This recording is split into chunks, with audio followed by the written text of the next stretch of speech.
Moi je m'appelle Chrésière, je suis artiste animaliste engagée dans la cause animale et je suis également famille d'accueil pour des associations de protection animale sans refuge et enquêtrice. Et moi je suis Greg Guillotin, donc je suis comédien et youtubeur et je n'ai pas d'association, mais je suis assez sensible au sujet de la cause animale.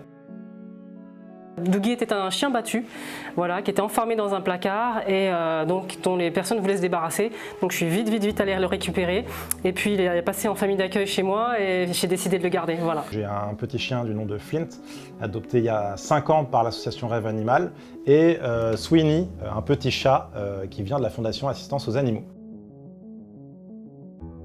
Cette loi, malheureusement, n'encadre pas et ne donne pas de statut juridique aux petites associations qui ne disposent pas d'un refuge et qui fonctionnent qu'avec des familles d'accueil. On ne peut pas balayer d'un revers de main 3000, 4000 associations sous prétexte qu'elles ne sont pas médiatiquement représentées. Les associations sans refuge sont mises de côté par cette loi et elles sont privées déjà de toute aide financière et en plus de ça, leur survie est en jeu. Ces associations qui sont indispensables au sauvetage de centaines de milliers d'animaux chaque année. C'est-à-dire que c'est complémentaire des associations qui ont des structures physiques, des refuges, parce qu'aujourd'hui les assos avec refuge saturent.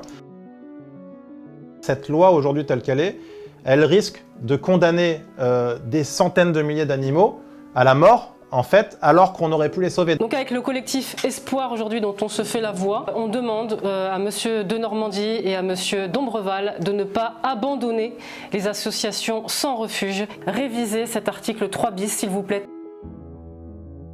C'est d'aider les associations qui sont aujourd'hui abandonnées, c'est-à-dire les associations sans refuge. En signant le manifeste.